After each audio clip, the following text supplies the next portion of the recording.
Retornamos, escenario social nuevamente, segundo bloque. Normalmente este bloque, como siempre decimos, lo dedicamos a la región, pero más que a la región queremos tocar un tema que efectivamente, tal como lo dije al comienzo del primer bloque, afecta, ¿cierto?, a una proporción importante de nuestra población, que tiene que ver con el retorno a clase. Hay una discusión instalada, muchachos, y a esa discusión también los invito desde el punto de vista del análisis, ¿cierto?, respecto de cómo tiene que... El problema no es el retorno, porque en un porcentaje importante también los analistas, los expertos han dicho que efectivamente los niños tienen que volver a clase. Y quizás en ese punto no hay discusión. La discusión está dada, tal como lo conversábamos en algún momento, Alfredo, Cristian, la discusión está dada en el cómo operativizamos este retorno. Entonces ahí está la postura del gobierno, que habla de gradualidad, de flexibilidad, de voluntariedad, ¿cierto?, y de seguridad. Por otra parte tenemos la posición de los profesores, ¿cierto?, que ellos dicen que tiene que ser a fin de marzo. Por otra parte está la posición de los alcaldes. Yo escuché ahí por algún medio nacional radial, ¿cierto?, que los alcaldes dicen que tiene que ser esto a fines de abril. Con todo, muchachos, por ahí por el 11 de abril se genera un proceso eleccionario, los colegios van a estar ocupados. Entonces hay una discusión bastante interesante que tiene que ver con cómo operativizamos el retorno a clase. Otra lista que alimenta el retorno a clase tiene que ver con la vacunación efectiva, ¿cierto?, que debe estar asociada no solamente al calendario que está establecido, ¿cierto?, sino que también incorporar al cuerpo docente. En fin, hay varios elementos que, ¿cierto?, que dicen relación con esta discusión que tiene que ver con el retorno a clase y cómo operativizamos este retorno. Cristian. Mira, yo voy a repetir una frase del saliente ministro de Salud, ¿cierto?, que decía... ¿Jaime Mañalich? Sí, Mañalich, que decía, yo no conocía la realidad del país. Porque él dictó medidas para Vitacura Las Condes, pensando que todo Chile era como Vitacura Las Condes. Y resulta que la realidad del país era bastante distinta, porque en otras comunas las casas no tienen 120 metros cuadrados, con suerte tienen 50 metros cuadrados, no viven 3 personas por casa, viven 8 o más personas por casa. No hay áreas verdes o espacios suficientes, ¿cierto? No hay conectividad a internet, no hay suficientes ingresos, no hay ahorro, no hay acceso al crédito, y así un sinnúmero de otros no hay. ¿eh? Entonces, aquí pasa un poco lo mismo, cuando se dice hay que volver a clase el 1 de marzo, parece que no conocemos la realidad del país. Porque primero, los colegios son vacunatorios. Mientras no terminemos de vacunar, dudo que podamos volver a clase. No está en cuestionamiento que haya o no que volver a clase, como tú lo dijiste. El problema es el cuándo y el problema es el cómo. El cuándo, ahora no hay para cuándo todavía, porque hay que terminar de vacunar y después también tenemos el proceso eleccionario, ¿cierto?, el 11 de abril. Por lo menos en ese cuándo está claro que no puede ser antes del 15 de abril. Así que ahí yo comparto un poco la visión de algunos alcaldes que decían a fines de abril. El cómo, sí, también eso es otra cosa, porque no es que ya pasó el 15 de abril y ahora todos vuelvan a clase, tal como se volvía a clase el año 2018 o el año 2019. Eso no puede ser, pues si ya sabemos que tiene que haber también distanciamiento, sabemos ya que tiene que haber normas de higienización, ¿cierto? Y entonces la pregunta es, ya, ¿y los colegios municipales tienen suficientes mascarillas para proveer a sus alumnos? Aparte, además, ¿tienen suficientes mascarillas para proveer a sus profesores, que son sus funcionarios? ¿Y qué obligación del empleador proveer de los recursos de seguridad laboral a sus trabajadores? Entonces, me parece que aquí se está hablando puro disparate, y yo quiero reflotar también las oraciones de Iván Moreira, que decía, en la cabeza de él estaba de que los profesores habían estado flojeando un año y que quieren seguir flojeando. Eso es para que la gente vea el sentido despectivo que tienen algunos parlamentarios o la oligarquía política de nuestro país, que cree que la gente no quiere ir a trabajar, o que cuando está en la casa en realidad no está trabajando. Eso es no conocer absolutamente la realidad del tema de los docentes, porque inclusive los profesores del 2018 para atrás o del 2019 para atrás, cuando las cosas eran en la antigua normalidad, los profesores trabajaban más que cualquier otro, porque además de hacer las horas de clase, tenían que preparar las clases, corregir las pruebas y eso lo hacían en la casa. O sea, trabajaban el doble siempre. Siempre han trabajado más los profesores. Y por lo tanto, ahora decir en esta desafortunada, inconsciente, irrespetuosa e irresponsable frase de Moreira y de otros más, de que los profesores están flojeando en la casa, eso es porque sencillamente no se conoce la realidad del país. No se conoce las labores, los trabajos, las funciones que hacen nuestras personas. No se conoce cómo viven otras personas. ¿Ah? Y se cree además de que todo el mundo tiene, insisto, ahorro, acceso al crédito, un trabajo con un ingreso decente, una cantidad de personas en la casa y espacios suficientes y habitaciones suficientes para que todos duerman, trabajen, estudien, ¿cierto? Y puedan estar en la situación en la que hoy día estamos. Eso no ocurre en toda la realidad del país. ¿Eh? Solo ocurre en Vitacura, Las Condes, ¿cierto? Y bueno, ahí estuvo el resultado también del plebiscito. Si eso es lo que... El plebiscito refleja los dos Chiles que existen. ¿Eh? Está el Chile alto y está el Chile de verdad. Y en el Chile de verdad no podemos volver a clase el 1 de marzo. Así de simple. Sí, mira, Alfredo, a propósito de lo que señala Cristian, cuando invoca al senador Moreira, yo solamente quiero complementarte con lo que dijo desafortunadamente, porque ya todo el mundo ha entendido que estos dichos han sido desafortunados, que todavía no lo entienden es porque está entonces viviendo en otra cápsula. Eh, lo que ha dicho el ministro de Economía, textual, ¿eh? El colegio de profesores lo único que busca son argumentos para no trabajar. Es un caso único en el mundo, yo diría que es estudio. Entonces, la autoridad de gobierno se manda esta frase, ¿cierto?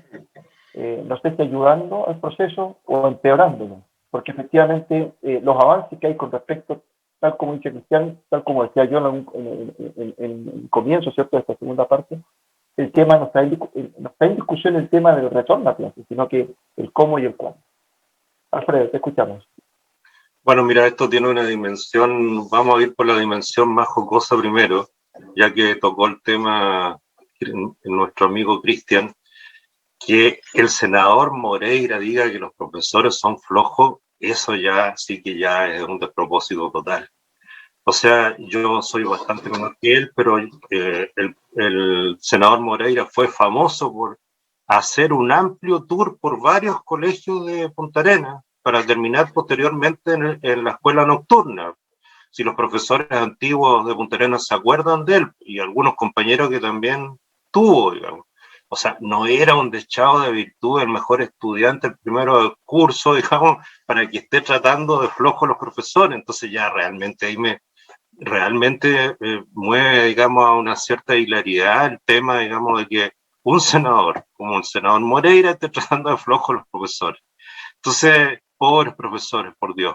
Ojalá algún profesor, digamos, de la época diga algo. Creo que algunos ya han dicho algo, pero todavía hay algunos profesores de esa época, por favor, digan algo, defiendan su gremio.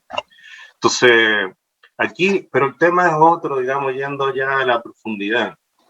Obviamente Chile no es igual, no se aprecia a Chile de la misma forma, todavía a los ministros les cuesta apreciar de que hay varios Chiles, no solamente porque los que viven en Santiago y en regiones, sino que dentro del mismo Santiago también. Entonces yo creo que el hacer caso omiso de ciertas realidades como es la política de vacunación o inoculación que se está llevando bastante bien en nuestro país y apurar el ingreso a clase con un apuro desmedido para mi gusto, yo creo que es un despropósito. Más aún cuando tú estás utilizando la infraestructura escolar para vacunatorios. Más aún cuando en los primeros días de abril, el 11 de abril, vas a tener una elección que es multicandidato, elección de alcalde, concejales, gobernadores, constituyentes, etc. Entonces vas a tener gran parte de la infraestructura ocupada.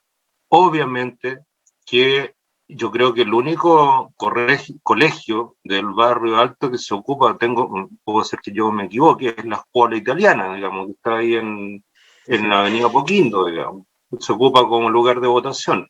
Capaz que los otros que están más arriba, en los cerros más arriba, eso no se ocupan, entonces por eso el ministro pensará que se puede volver a clase olímpicamente, digamos. Pero no es esa la realidad. ¿Para qué hablar en las regiones?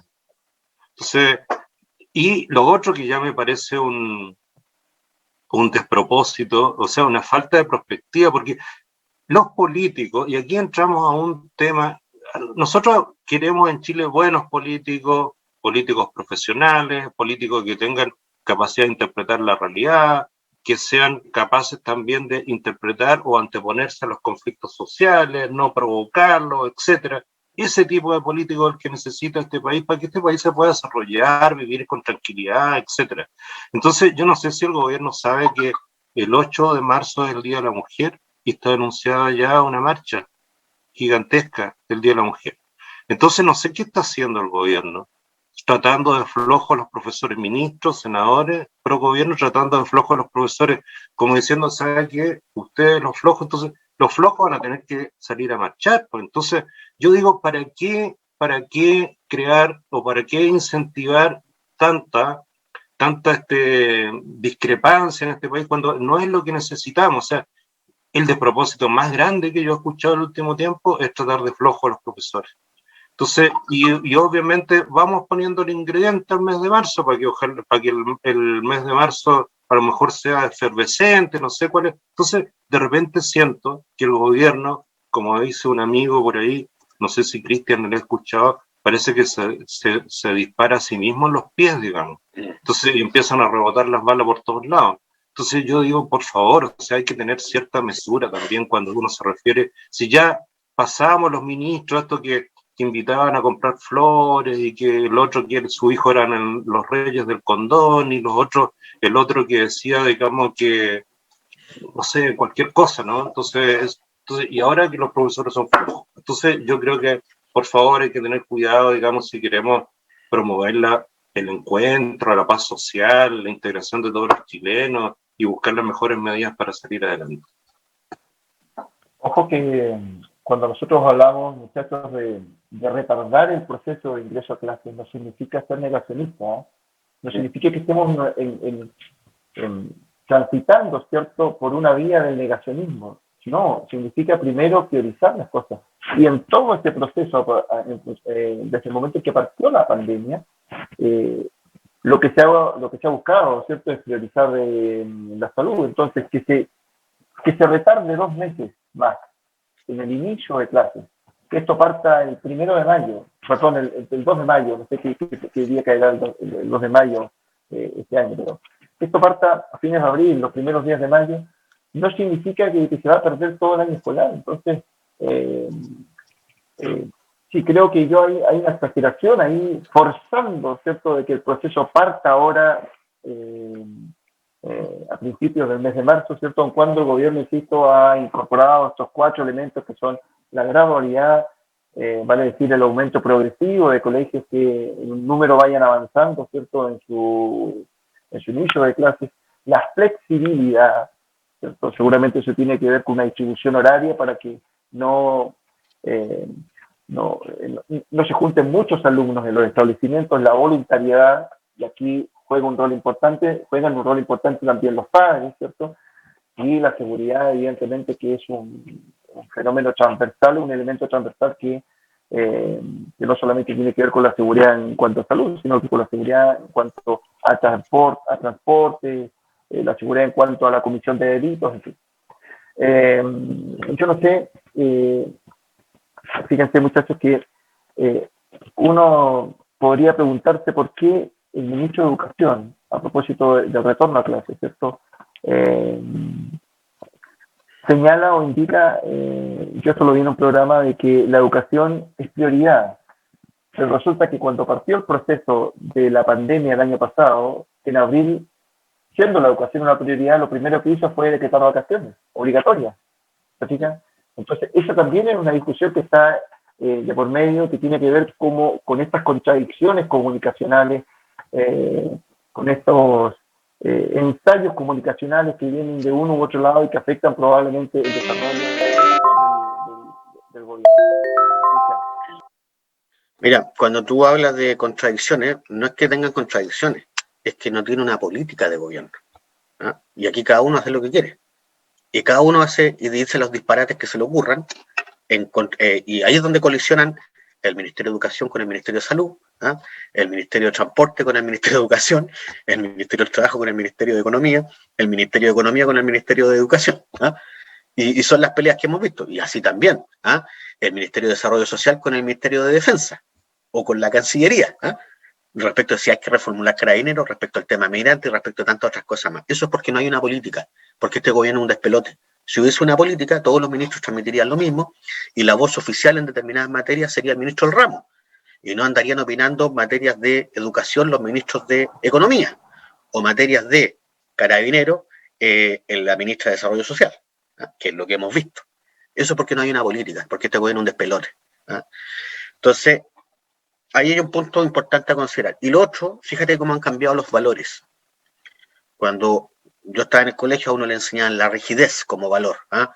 Las 8 son las 8, hay que estar a las 8 en el colegio, ¿ah? Y hoy día tú me estás hablando de flexibilidad, y todo el mundo dice, hay que ser flexible.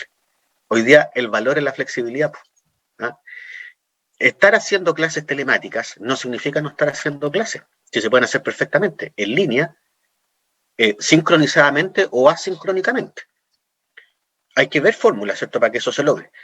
Y esta flexibilidad tiene que ver con, ya no podemos pensar que todos los colegios deban entrar a las 8 de la mañana, o que todos los cursos de un colegio deban entrar todos juntos a las 8 de la mañana. Así como en el trabajo, no podemos suponer que tal servicio público o tal lugar de trabajo, tal industria, tal fábrica, tal oficina, tal empresa de servicio, deban entrar todos los trabajadores a la misma hora. Hay que empezar a pensar ahora en diferenciar horarios justamente para evitar las congestiones. Y eso también va a solucionar otro problema, que es el problema del transporte público. La locomoción pública colapsa en los horarios punta, porque a todos se nos ocurre entrar a las 8 al trabajo, ¿eh? Todos los servicios atienden al público a partir de las 9 de la mañana. Todos terminan de atender a la 1 de la tarde, ¿eh? Entonces, cortémosla, pues hay que empezar a tener cierta flexibilidad. Hay que también pensar en plataformas para el trabajo sincrónico y para el trabajo asincrónico, ¿eh? Eso tiene que ser fundamental. Hoy día hay muchas cosas que nos han hecho reflexionar esta cuestión de la pandemia, como por ejemplo si todos los trámites hay que ir a hacerlo necesariamente a Santiago. Había muchos trámites que había que ir a hacer a Santiago, muchas reuniones para tomar decisiones había que hacerlas a Santiago, y hoy día telemáticamente se pueden hacer.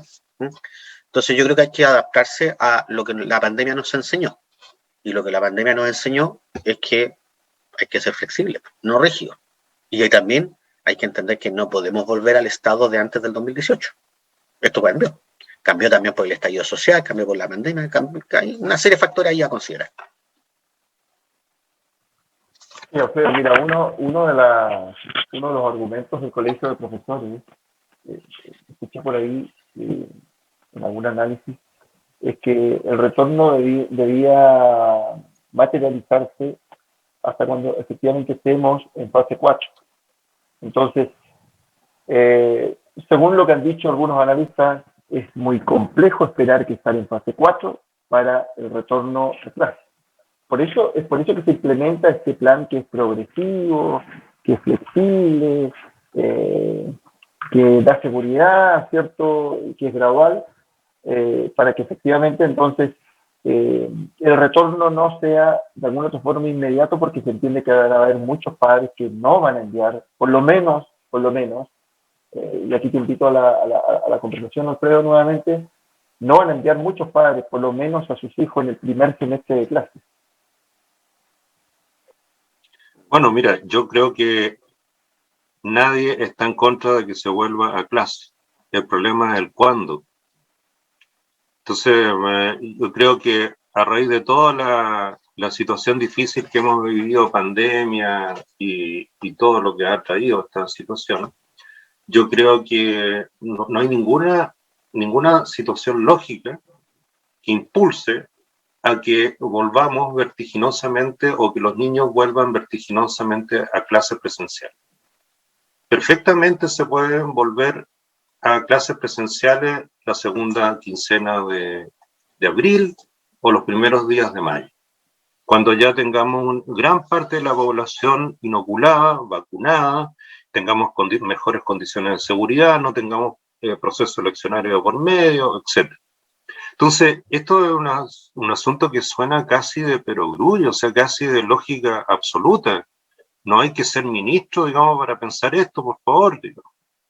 Entonces, el tema es, yo creo que a veces suena como una especie de despropósito.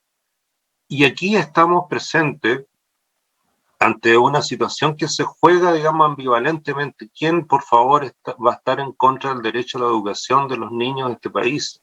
Si lo que justamente lo que más queremos, lo que más necesitamos, o por lo menos lo que yo pienso, es que muchos de los problemas que tenemos hoy día los vamos a solucionar en el largo plazo, obviamente con mayor nivel y estándar de educación. Eso es muy importante, el derecho a la educación. Y ese derecho a la educación que es tan importante, sagrado y que hace la cultura de los pueblos y al desarrollo de los pueblos, tenemos que cuidarlo, pero tenemos que desarrollarlo de la mejor forma posible y en las mejores condiciones posibles.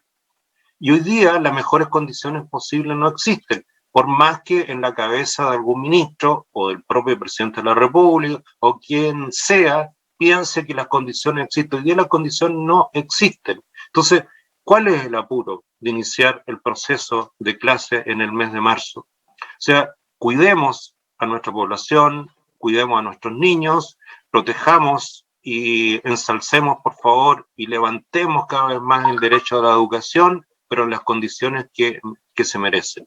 Y para esto, si es necesario esperar hasta el mes de abril, la segunda quincena de abril, o después del 11 de abril, habrá que hacerlo. Pero hay que tener también una perspectiva de largo plazo, fundamentalmente centrada en la dignidad de las personas, en este caso de los estudiantes, de los niños, de los padres también, porque los niños no viven solos, algunos lastimosamente viven solos y no tienen sus papás, pero de los padres, de la familia. Si nos interesa la familia, tenemos, por favor, porque hay mucho discurso pro familia, pero si nos interesa la familia, tenemos que materializarla con temas reales. Por otra parte, el tema del acceso a la educación, claro, hay muchos niños, no sé si ustedes saben que sus colaciones, sus comidas a través de la Junta de Auxilio Escolar y Becas las reciben, digamos, cuando asisten al colegio. Entonces, ahí tenemos también un tema alimentario, un tema nutricional, si ustedes quieren colocarlo ya más profundamente. Bueno, se han buscado los canales, digamos, alternativos para hacer llegar esta ayuda que entrega el Estado desde hace muchísimos años a estos jóvenes que simplemente, digamos, si no tienen esa ayuda estatal a través de este organismo público, digamos, no reciben, digamos, las raciones de comida que les corresponden. Entonces, yo creo que tenemos que concatenar varias cosas, digamos, varias cosas para poder enfrentar en serio esta vuelta a clase que tiene que ser paulatina y que tiene que ser no en marzo, sino que yo creo la segunda quincena de abril. Sí, concuerdo con ustedes, muchachos. Hay otras variables que igual necesariamente tienen que ser incorporadas, ¿cierto?, en la conversación que se va a generar en la casa una vez que termine este programa, probablemente, que tiene que ver con el clima, cómo cambia el clima en nuestra región, ¿cierto? A partir de abril ya la modificación horaria, ¿ya?, que también afecta a la región, no afecta a la región porque sigue con el mismo horario en el que estamos actualmente, pero sí lo pone en un desfase con respecto al resto del país. Entonces, eso tampoco es menor desde el punto de vista del análisis, porque evidentemente modifica las rutinas. Entonces, bien, es complejo. Creo que es certero decir como corolario, ¿cierto?, de que es prudente que el inicio de clases en nuestra región, por lo menos, se concrete a partir de la segunda quincena del mes de abril, si no a fines de abril, ¿cierto?, los primeros días de mayo, porque 2 meses de clases que se pierdan no van a afectar el año académico, como sí se vio afectado el 2020 con esta serie de comunicados que estaban asociados al proceso de educación, que se partía, ¿se acuerdan? Recuerdo que ustedes que partimos en mayo, no, después partimos del segundo semestre, no, después vamos a ver retornar los últimos 3 meses a los de tercero y cuarto medio, en fin. Creo que ya hemos entregado herramientas suficientes, elementos suficientes de juicio para que nuestra gente, la gente que escucha nuestro programa pueda tener alguna idea, ¿cierto? Y ojalá nos hayamos explicado bien para los efectos del análisis. Esto ha sido Escenario Social, la edición de esta semana. Gracias como siempre por escucharnos. Nos vemos en la próxima edición de Escenario Social. Un abrazo cordial a todos, muchachos. Chao, chao, nos vemos. Polar Comunicaciones, radio, televisión e internet presentó Escenario Social, un espacio para el diálogo ciudadano. Conduce Manuel Águila.